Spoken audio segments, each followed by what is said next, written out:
Welcome, everyone. My name is Seth Green, and on behalf of the Baumhart Center at Loyola University Chicago and Conlon Public Strategies, it is a pleasure to welcome you to our virtual discussion today on increasing strength and impact through corporate nonprofit partnerships. I want to start by thanking Jackie for entering who she is here in our chat and encourage all of you to do the same. We are not in person as we like to be, but one of the blessings of the chat is that you can at least know who else is here with us, and you can individually chat people as well as share with everyone so that we can hopefully keep networking going in this moment, especially on a topic like this one, when we have guests who are joining us from both the corporate and nonprofit vantage points. So let me tell you a little bit about our agenda before we jump into it. You'll hear a welcome from me and then from our co-host, Kevin Conlon, the president at Conlon Public Strategies. Then you're going to hear a strategic overview on this from someone who knows more than anyone as a leader who has been at this intersection between corporates and nonprofits. And then we're going to look at 4 case studies from the MacArthur Foundation, from Comcast, from the Fifth Third Bank, and from Blue Cross Blue Shield of Illinois. And finally, we're going to take your questions.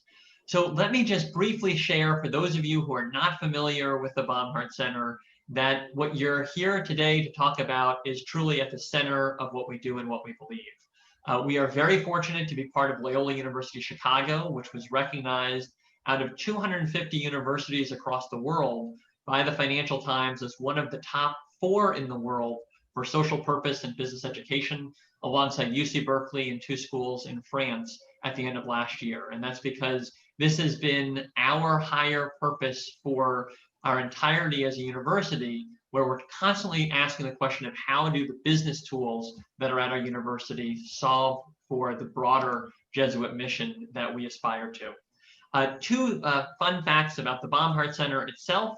The first is that we have the first MBA in the country that is fully at the intersection of purpose and profit. It's called Baumhart Scholars MBA. We have a number of our incredible scholars with us here today. And it is all about how do we harness the power of business toward social and environmental impact while still having profitable enterprise. We also are very proud that we have an award series that focuses on innovation in social business that is annually given. Last year, it was to Chabani for diversity, equity, inclusion, and to 2 other companies that are leading this moment. With that, let me turn it over to our co-host, Kevin Conlon, to tell you a little bit about Conlon Public Strategies before we jump in to the main content that we're here to talk about. Kevin?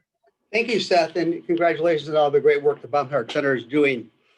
Our firm started about 20 years ago, and we have prided ourselves on helping nonprofits do whatever they need, whether it's strategic planning, board development, mergers, acquisitions, whatever, profile raising, many different things to help not-for-profits advance their agenda. But one of the things that we've really taken great pride in, that we, I think, certainly have specialized in, is developing relationships.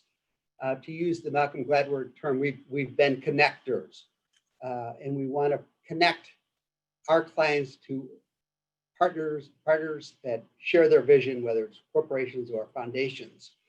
And also, in this turbulent time that we're going through, we've really have tried to set an example. We've encouraged our clients to be bold and to get out there and not, get just demoralized by current events and just plow on. And we've done the same thing by strengthening our team. And one of our great additions is Barbara Lumpkin, that you're going to hear from earlier, later in the program. Years ago, I had a revelation, and I was working with not-for-profits at that time in the South suburbs, and I found myself introducing 2 organizations that were in the same town that I was shocked that they did not know each other. It was the Cancer Support Center and the Hospice Center in the same town.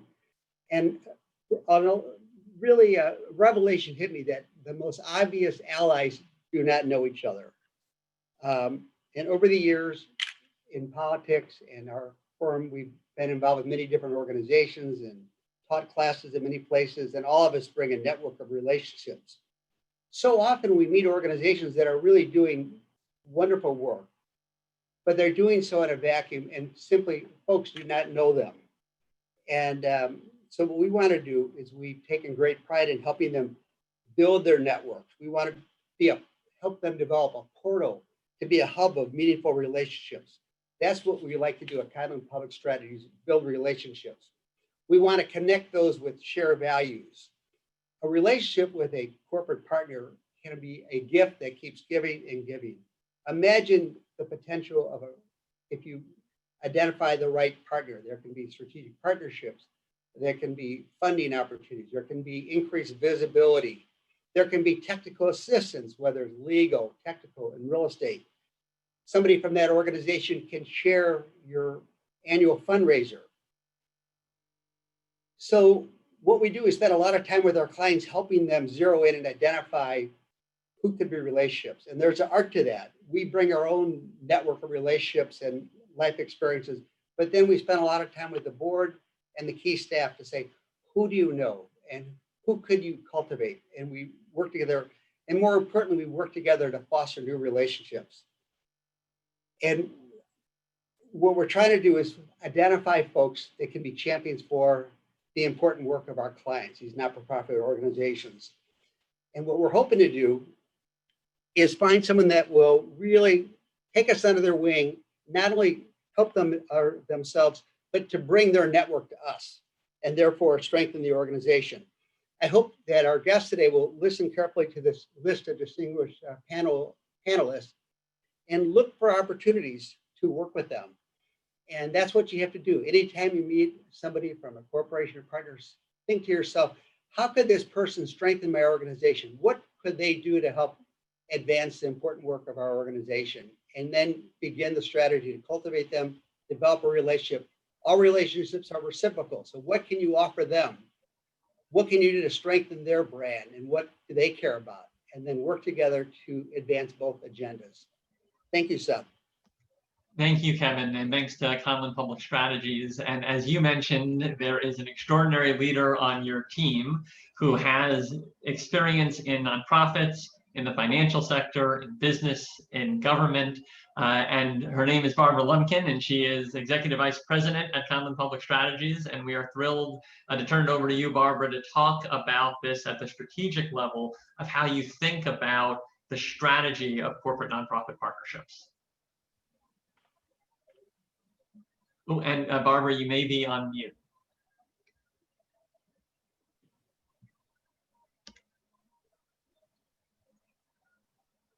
Let's see. There we go. Perfect. Am I good to go? Okay, good.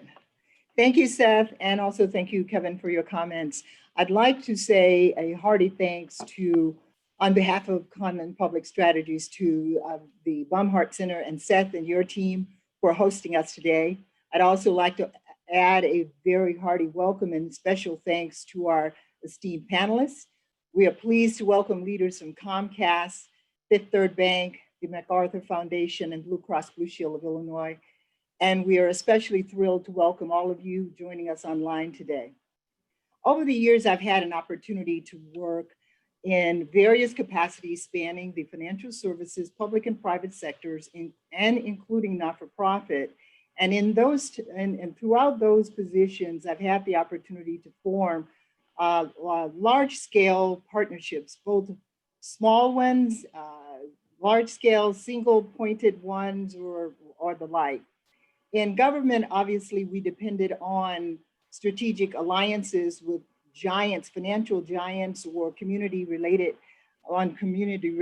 efforts to make certain that the projects in our community move forward or across our city. But for today's conversation, I'm going to limit my conversation or my comments to be focusing on the value and creation of an effective partnership. And I'll add a few thoughts on how to best execute and manage such prominent relationships. First, starting with value.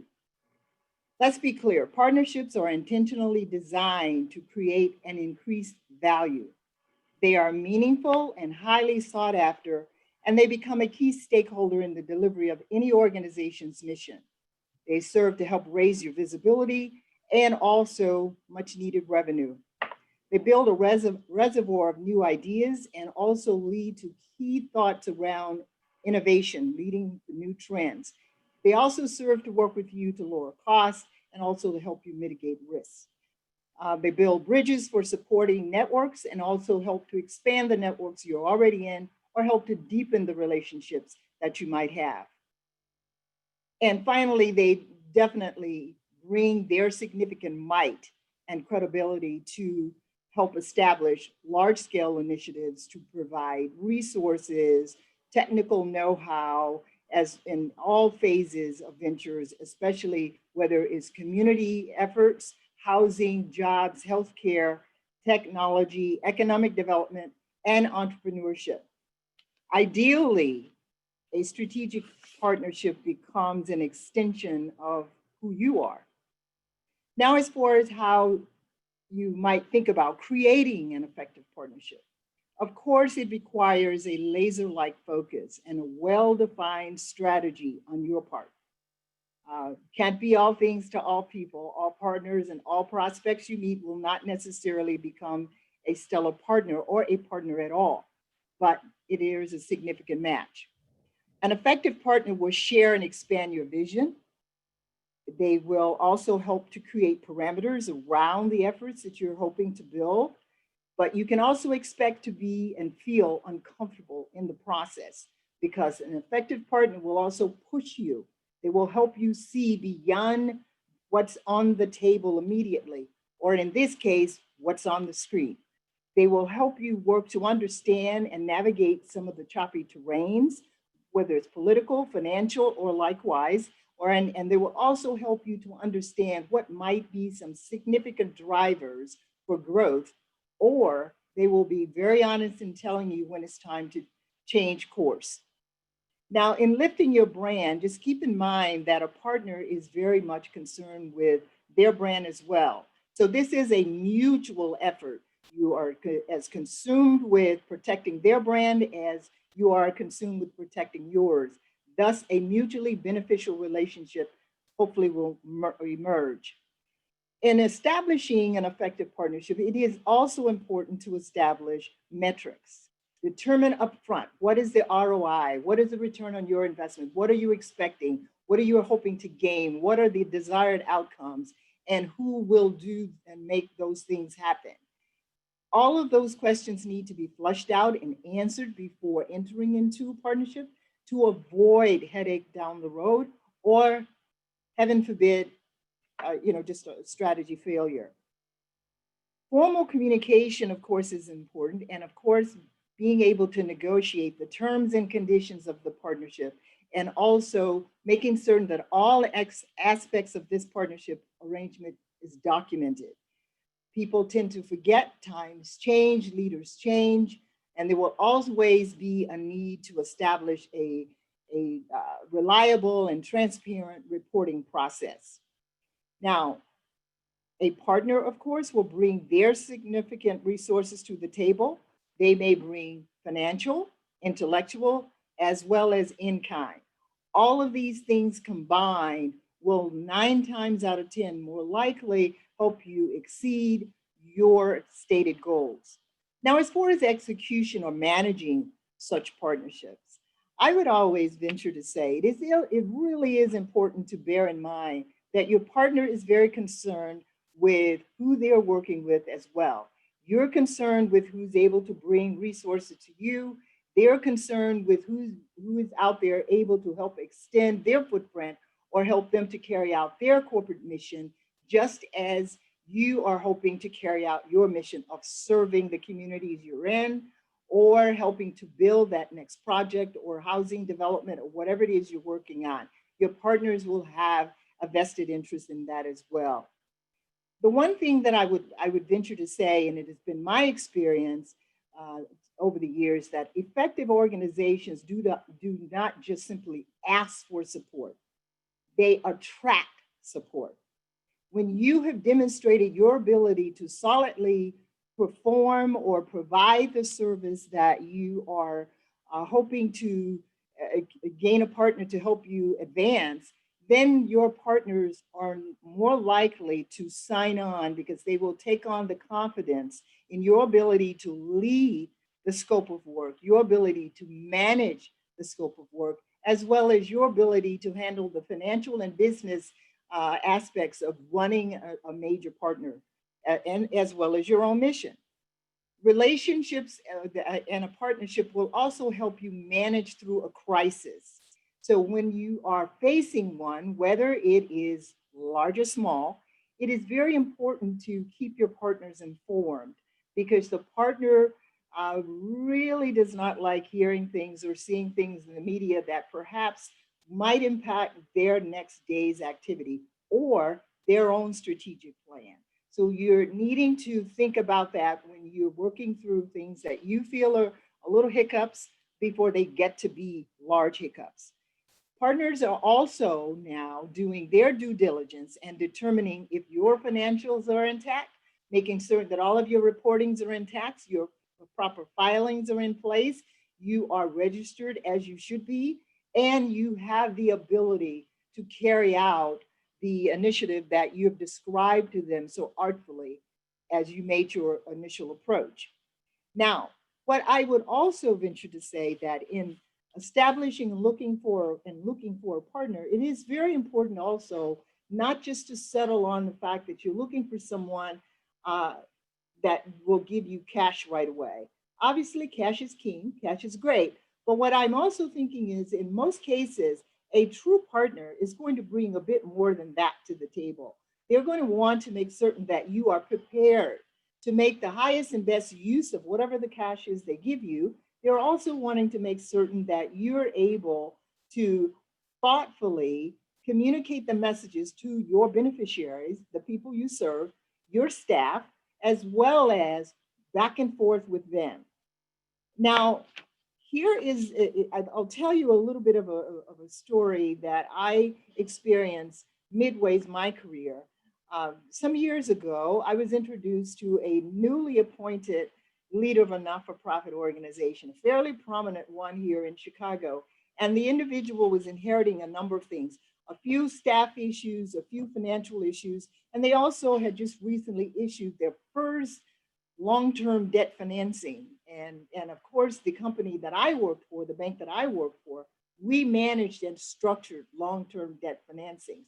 Now, because this financing had happened prior to this person's arrival, they pretty much inherited whatever the structure was, right or wrong, everything on the table, everything in it. And it's a 30-year financial deal that you've got to make certain that you pay back to your shareholders.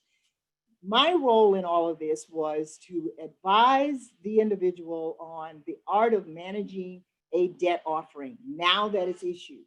You are obligated for this next 30 years to make certain that these investors are paid back as they should be, and you are monitoring all of the covenants within those documents. Now, needless to say, over a period of maybe 3-4 years, this individual called me regularly to talk about all kinds of things as it related to finance, as it related to the bond deal, as it related to community, and all of that, to the point that my own boss said, hey, it's time for you to time out. You've been advising for 3 years and not received not one direct engagement or contract. No, I didn't receive any direct engagement or contract, but within that span of 3-4 years, this individual became a quick, fast friend, also was kind enough to invite me to various industry-related events, introducing me to the various parties in the room and other significant leaders leading other not-for-profits. So I would venture to say that was my first introduction and foray into the real not-for-profit world outside of financial services. So I thought it would be clever to marry the two somehow because they both needed to manage their finances. So this individual became one of my go-to individuals for introductions, as well as continuously served as a pipeline for new introductions and new players. So I say all of that to say, in establishing a partnership, don't have tunnel vision. Try to think about the breadth and depth of the discussions and of the individual or the organization, and determine how what's the exchange, what's the give and take. For me, it was bringing the advice of the financial structure that he inherited. For you, it may be the lens through technology or something else, but the give back for me was the wealth of learning and introductions that I received over time and new clients. And I will tell you, to this day, I haven't done one dime of business with that individual. And yeah, they're very prominent today. Now, the other thing that I would like to just mention as I close is, in leading a partnership, if you're fortunate enough to inherit a nice partnership, think of the relationship as an extension of you, your board, your mission, whatever, and make certain that you are able to gain enough knowledge so you are comfortable within those sectors, so you can have a meaningful discussion, so you can relate to the issues that they may be facing, keep up with the information that, and the issues that surrounding them within their worlds, and understand their strategy, their philosophy on giving, and make certain that you're not running in to ask them for something at the time that they're closing their books, because that's pretty much an annoyance. You want to make certain that you are following along with what they're doing and you understand the art of the transaction, not just the fact that you need something. And I would also venture to say it is very important, as I learned against the advice of my boss at the time, that to value those intellectual partners as well as those financial partners. And those individuals round out to make a real strategic bench for you to go to and determine those things that you might be thinking about doing that may not be on trend, or it may not have that much of a future. And someone in the business community that value you and your ability and you trust will be able to tell you, and you'll avoid multiple headaches. Now, sadly, it is important to remember that you're probably not going to be the top priority on your partner's desk every day. So just know that and understand that their worlds are demanding, and you need to figure out where and how you fit into that world and know your place. That is really, really important. And the final thing I'll say is always find a way to share back. As a mutually beneficial partner, you want to be able to make certain that you're bringing something to the table, as well as you're hoping to take something in exchange eventually down the road, whether it's a new contribution, a huge donation, another significant technology plan, or whatever. But you always want to be able to share information that is meaningful. And you're not always just known as you're seeking the quest of an ask. So it's real important that people don't hesitate to answer the phone when you call, because they think you're only going to make an ask. So thank you so much for this time. I look forward to hearing from our partners today. Seth?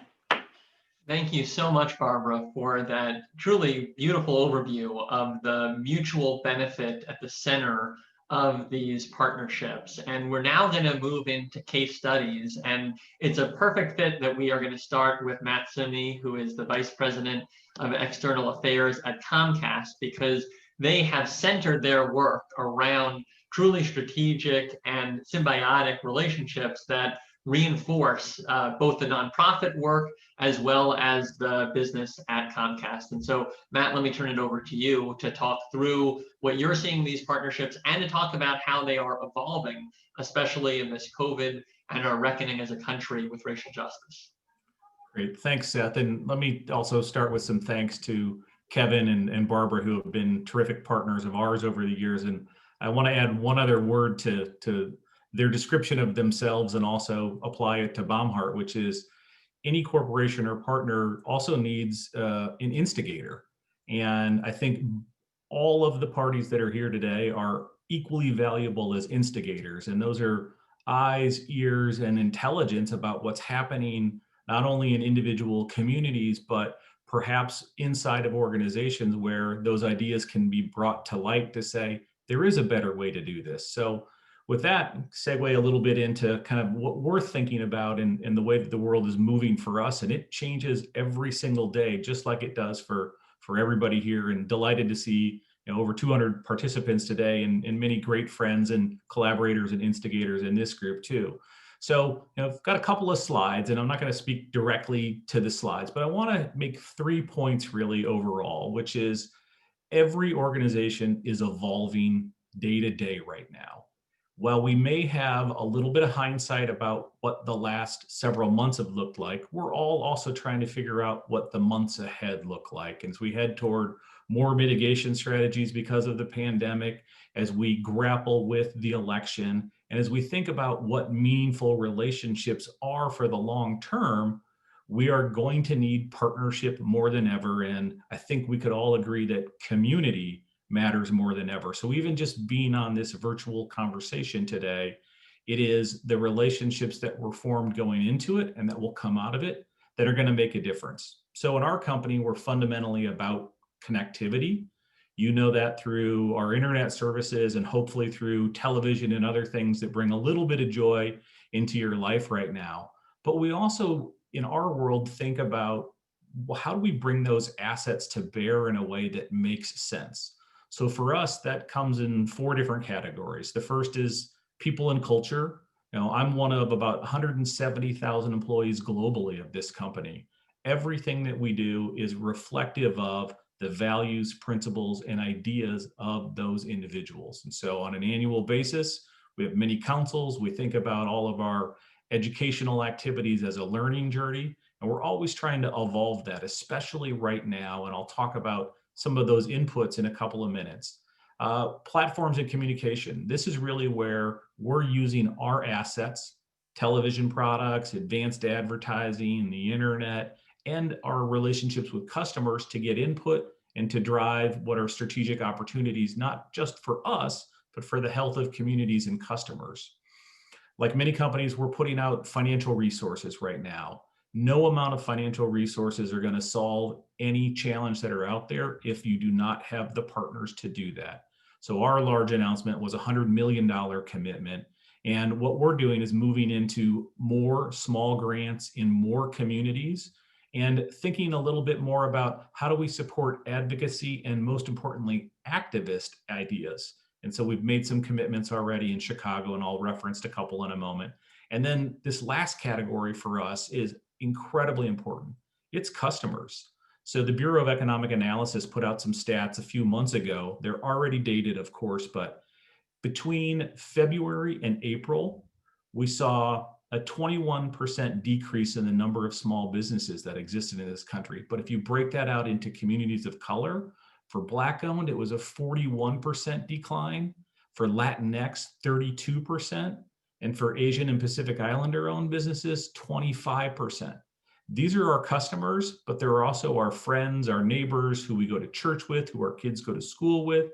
There are so many things that are important there, that diversity is front and center in all of that. But how do we strengthen the health of those businesses over time? So Seth, if we go to the next slide.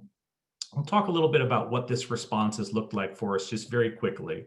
So the first thing for us is, how do we accelerate this work? Yes, there's a financial commitment that's out there to do that, but what are the organizations that are making a difference now? This is where partnerships with folks like Kevin and Barbara really matter. Who's instigating change in community, or who is already advocating for and delivering on change that, but for a little bit more in the way of resources, could make even greater change. So some examples of that are some early funding commitments we've already made here. My Block, My Hood, My City, an organization that many of you know that is doing incredible work on so many levels. The Resurrection Project, the Chatham Business Association, Bright Star Community Outreach, Chinese American Service League, just as an example of organizations that already have their hands on so many things, but for some resources could accelerate the pace of change, but also bring stability in the form of long-term perspective. Second category, coming back to how do we use our assets to make a difference? We're a media company that I mentioned are fundamentally about connection. So we've just launched a program first focused on Black-owned businesses that are 3 to 5 years old. We'll roll it out to Latinx and Asian American communities very shortly. And it's about how do you think about the future of your business and what do you need? Are there consulting services that perhaps we can help you with? Do you need airtime to advertise what you're doing? We can do that through our channel called Effective.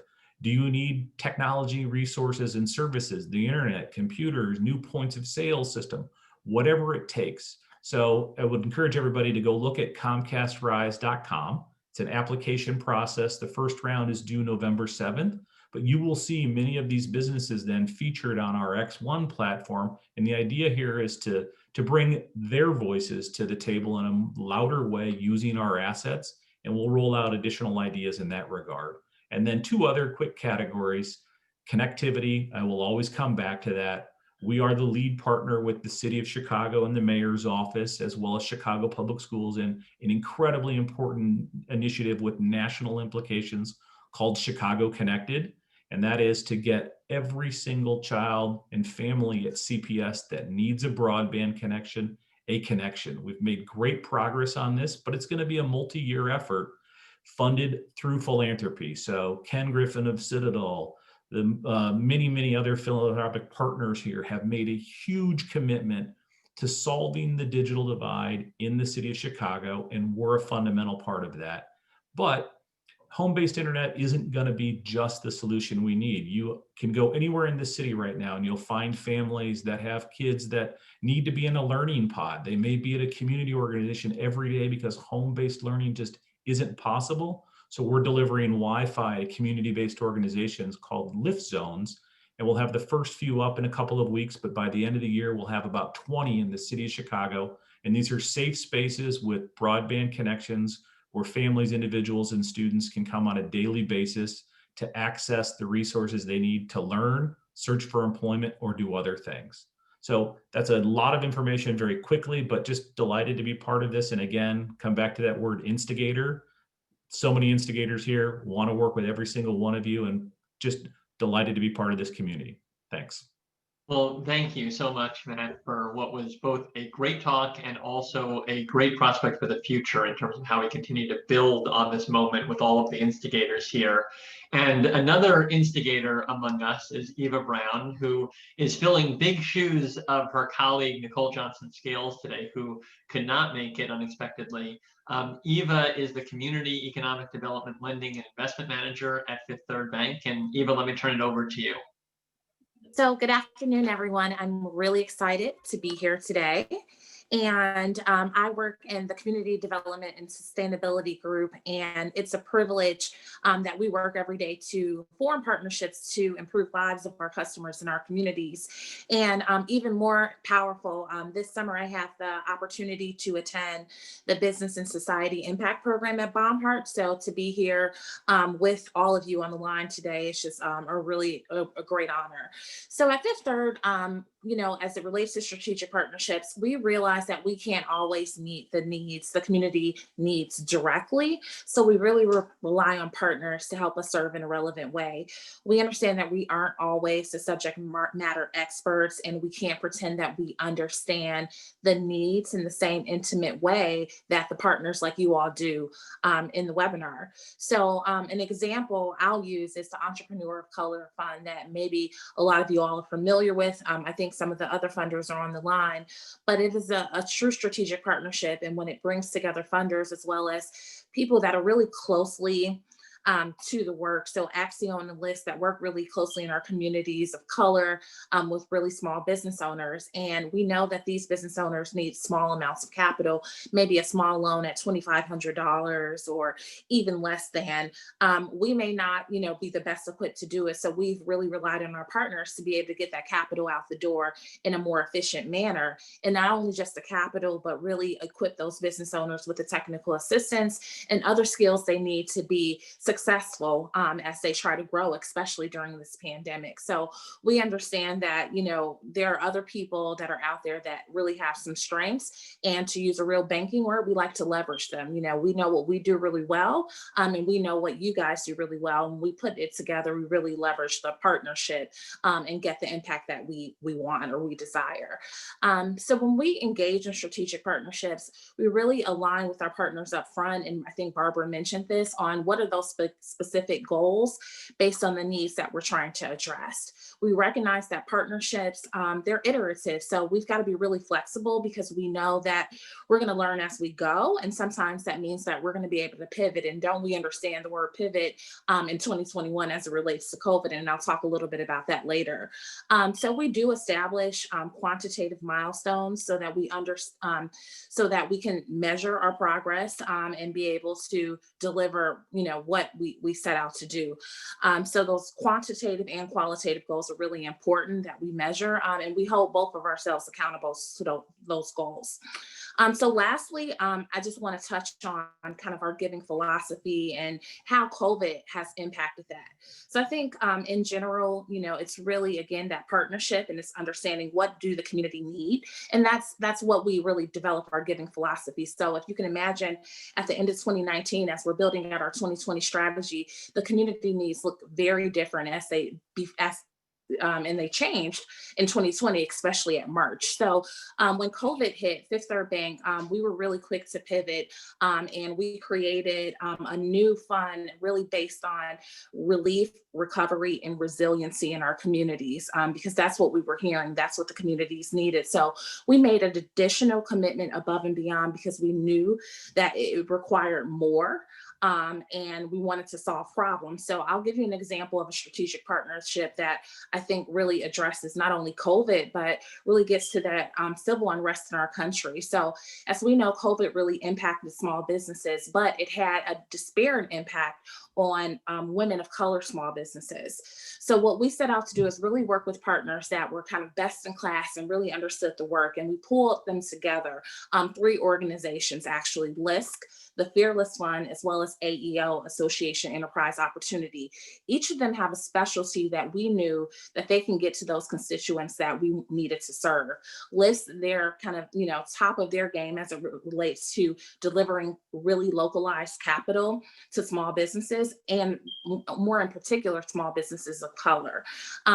AEO, they're an advocacy organization that really fights on behalf of micro businesses with a really keen interest in businesses of color in those kind of metro communities across the United States, and they provide technical assistance and tools. So what we were hearing is, hey, there's a pandemic, there are things happening, and our small business owners aren't able to really operate because they didn't have the necessary tools when it comes to technology.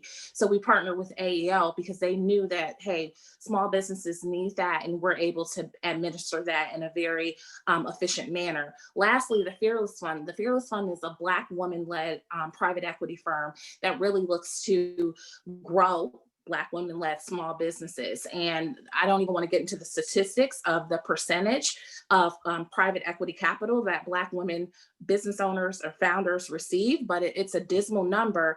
And we partner with them because we know that that was another prong that was missing. So we pulled together capital, private equity, and technical assistance and shot that throughout our network because we thought that that's what was needed. And again, that was not what we started off the year doing, but that's what the call to action needed to be. So, moving forward, I think we'll be looking for innovation. So COVID required us to do things differently. How we support organizations. We're likely going to be flexible again in 2021 because as you can see, this isn't over. And so we've got to be, flexible in our response. So we've supported a large amount of operating grants this year, which is not our typical way that we work. We usually do programmatic support, but again, the environment really required us to pivot. We're challenging ourselves every day to be more flexible and creative and meet the needs of our partners. So I'm going to stop there and I look forward to any questions at the end. Thank you. Well, thank you, Eva. You are challenging yourselves and you're rising to the challenge, and the examples you shared are incredibly powerful because we are so far from having capital equitably distributed, but those are the types of partnerships that are allowing us to begin to accelerate those impacts that we need. Harmony Harrington is the Vice President of Government and Community Relations in another part of our economy, the healthcare part at Blue Cross Blue Shield of Illinois. And Harmony, we want to turn it over to you to look at how this is playing out in yet another sector. Seth, thanks so much. And thanks, Kevin and Barbara as well. Pleasure serving on the panel today and a pleasure being under the LUC umbrella again as a Loyola Law alum.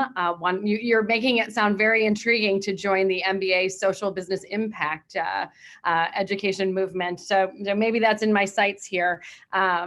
But certainly, as I look, as one of the last panelists to go, I'm looking through the attendee list, and I see so many great friends and community partners from across the state who Blue Cross and Blue Shield of Illinois is proud to partner and collaborate with. So good to see so many of you, and also will appreciate this opportunity to get to know more of you.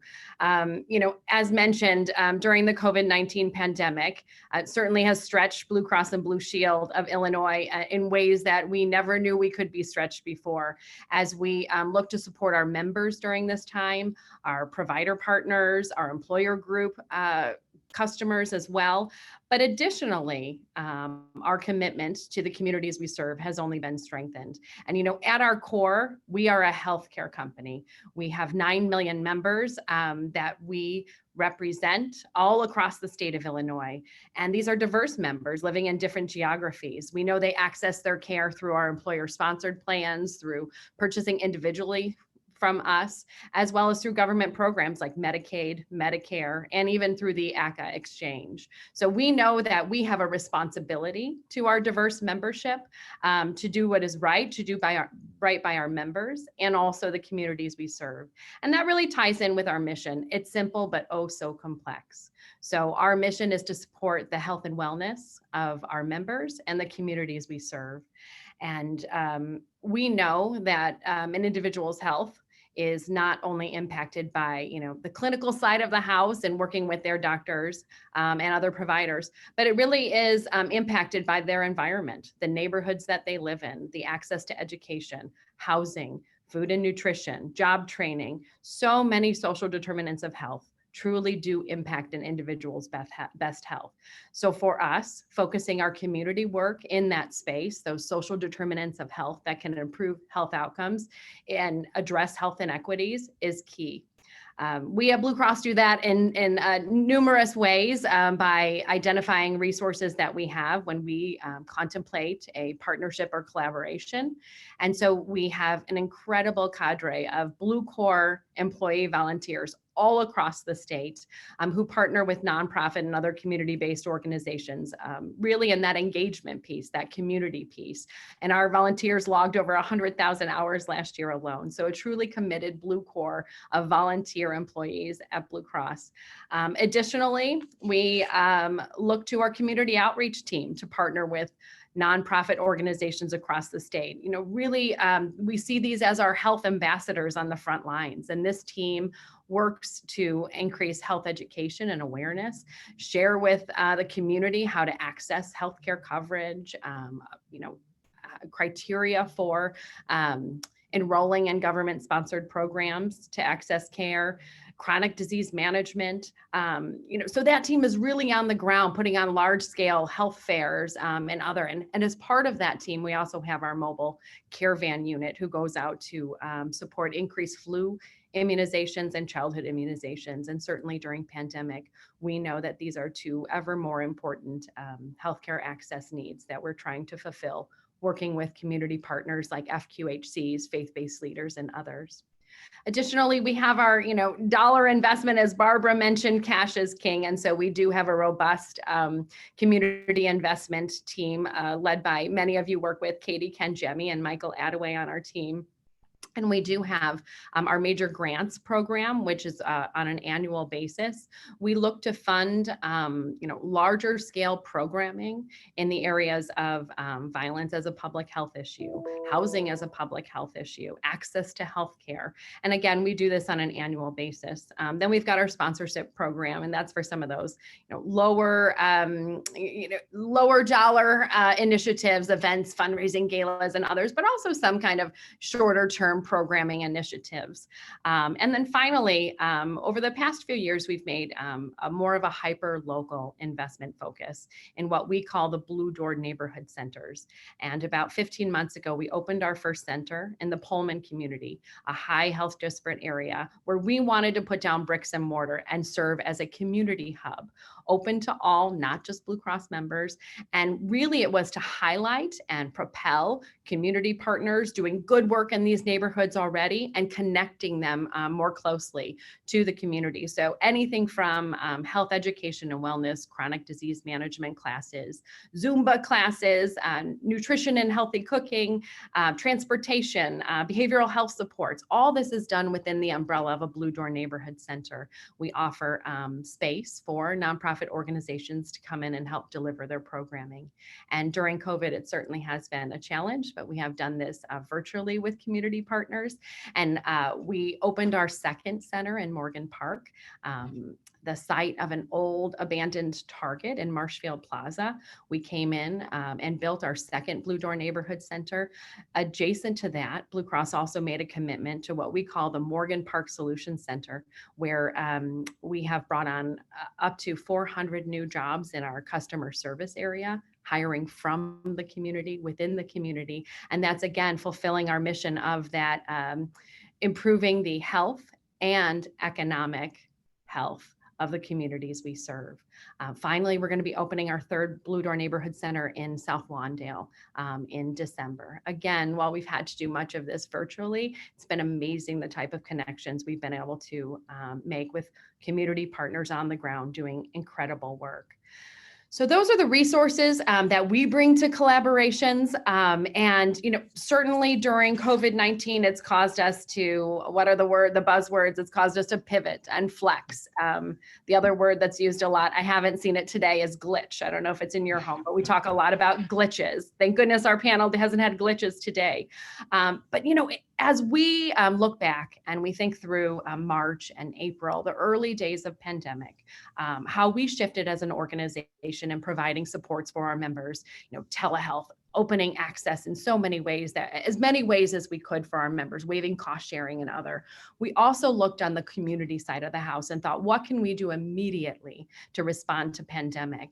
And we issued a COVID rapid response grant process where we partnered with 75 organizations all across the state. And we didn't want a lengthy grant application. We wanted to push these dollars out super quickly in the areas of housing, access to health, food insecurity, and are really proud of our ability to push those out. A corporate entity doesn't often work that quickly, but we did during pandemic. So that was one way that we have shifted during this time. Additionally, we knew it was important to also support our current grant partners and not, again, bring them through a lengthy grant process, but to extend funding to them through the end of the year. If they were good enough to be our partners for 1 year of our grant cycle, we wanted to help them keep their doors open, keep them doing good work, and also allow for those dollars to be used for operational expenses as well during this time.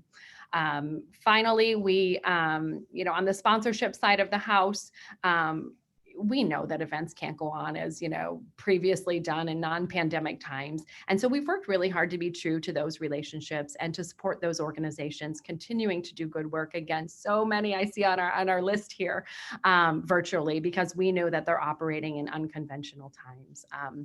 With an eye towards the future, we know that we will be continuing to do some rapid COVID type response and collaborations as we turn into the start of the new year. We're exploring multi-year grant funding, knowing that will allow greater stability for the organizations that we partner with, really helping to change and impact health outcomes. And then again, continuing our legacy of Blue Door neighborhood and hyperlocal focus, bringing that to other high health disparate areas of the state to really help and support health equity initiatives. Well, thank you so much, Harmony, for that powerful kind of introduction to the work happening at Blue Cross Blue Shield, and in particular, how you're addressing social determinants, and the Blue Centers being an outstanding example. And I've been so excited to see them growing across our city as both an employment and a health opportunity. So many people on this, I'm sure, are looking for how they can be part of the new centers that have now kind of come online, and one more that will come online late this year. Allison Clark, you are our final case study here, and we're going to now come into the world of philanthropy and foundations. Allison Clark being the Associate Director of Impact Investments at MacArthur Foundation. Allison, let me turn it over to you. Great, thanks so much, and I really appreciate having a chance to be part of this. I'm going to keep my comments brief so we have a chance for some questions from the audience. So just to orient you to the work that I do at MacArthur Foundation. So MacArthur, in philanthropy, we have obviously grant making, which is an incredibly important part of the work that we do. I work in a different area of the foundation called impact investments. Many of you know about impact investing. Our primary tool that we use through my department is something called a PRI, or a program related investment. And this is when we make a debt or an equity investment in support of our charitable grant making strategies. So we're a little bit different than our grant making peers, because we are actually investing money with the idea of both leveraging other resources to address some societal need, but also with the expectation then that the capital that we invest will be returned. And that's largely so we can try to prove the point that investing in these types of activities by commercial sector, who has way more capital than we will ever have, can be something that can be done reasonably and responsibly, so that we can actually put more capital to work to address really major issues in terms of small business finance, affordable housing, et cetera.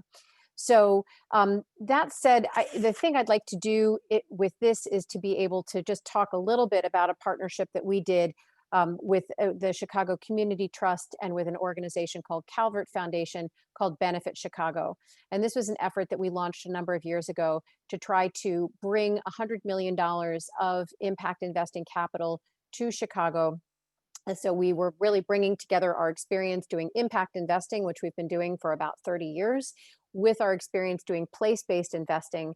And even though MacArthur is a global foundation, we have offices in Mexico and Nigeria and India, we really wanted to double down on our home commitment to our city that we live and work in, through an initiative that we did engaging with the Chicago Community Trust. So in Benefit Chicago, we seeded that $100 million fund with $50 million of our own capital. And then the Chicago Community Trust, who is our partner in this, worked to try to engage their donors to donor advised funds, as well as just to the broader Chicago community, to invest alongside with us into that fund. I should mention that the Chicago Community Trust themselves invested $15 million into the Benefit Chicago pool as well, which left us with $35 million that we were raising from individuals and institutions to be blended with our capital and invested in efforts to try to alleviate issues across the Chicago region. The mechanism gets a little wonky, but the basic idea is that there was something called a Calvert note, which is a marketable security that people can buy. It has an interest rate and a term attached to it so that people could buy it. And then they could actually expect to get a little bit of return on that investment, but then also be able to get that capital back. So I like to say that this was democratizing impact investments that otherwise is typically only done by foundations like MacArthur or from other commercial organizations, banks, et cetera. So a couple of years into this, what have we done? We have at this point now 25 different investments. We've invested in community development financial institutions. We've invested in some affordable housing organizations that are doing some really creative partnerships on the ground to try to increase the number of minority home builders to be able to build single family homes, things focusing on organizations focusing on hard to employ populations, as well as things that are more unusual. We actually bought a participation in a loan for the biodigester that was recently part of the successful Pritzker Traubert Foundation initiative with the Chicago Prize down in Auburn Gresham. We participated via a loan into the biodigester that's part of that project. So we've been able to do a lot of things, and what has really been helpful for us in that partnership, it's funny to think of two foundations partnering with each other, but we, MacArthur, were able to bring the skill of the impact investing that Chicago Community Foundation can't do, Chicago Community Trust can't do, and really bring that together with CCT's incredible knowledge of community and also the breadth of their relationships with their donors to really leverage this capital and be able to get it to work in creative and effective ways beyond just grant making in the city's neighborhoods. The stuff on COVID response, we're obviously primarily a grant maker, so that's what we immediately did was we started putting capital to work, and I made a list here. There were too many that I couldn't keep track of. So the Chicago Community Response Fund, the Arts for Illinois Relief Fund, the Journalism Fund, the Illinois Response Fund, lots of different efforts to try to put grant capital into organizations as quickly as possible, both funds as well as to some of our grantees. The other thing we did then in the impact investing space was try to work with the organizations where we do have loans to them. We provided interest rate deferrals. We also extended if there were loans that were coming due this year, we granted a year extension with the expectation of saying we don't want to make anybody have to pay us back now if they actually need additional time till the economy stabilizes, whatever we think that's going to look like. But I think it's really important to think about when we think of COVID response, it's not just grants. Grants are incredibly important, and I don't mean to say that you shouldn't lead with grants, but I think it is really important for both foundations as well as corporations to think creatively about investing towards this, both in terms of providing capital to organizations like community development financial institutions, but also using their balance sheet and providing guarantees and things that can actually help be part of this recovery, because there's going to be a lot of work to do, and organizations are going to have to take risks and lean into this effort in a way that they haven't necessarily had to do before. And we as grant makers and investors need to think creatively about how to support those organizations as they do that work. So I will pause there, and I look forward to questions. Well, so we have time for one power round question, and I've tried to bring together a number of the ideas sent in by the audience. And what I've come out with is a kind of 60-second or less question about where you currently have a pain point or opportunity where you are looking for partnership. So is there a place as you look to the future and you think about where you're headed, where you're looking for greater partnership? And we'll make this popcorn style, whoever pops first. But let's see if anyone is willing to pop first. Otherwise, I will do cold calling, as my students know. Seth, Matt, yes, go I'm for happy it. You're to it. jump in on this one. I think this is facing all of us. It's what does economic uncertainty look like over the coming months, and how are we going to address it?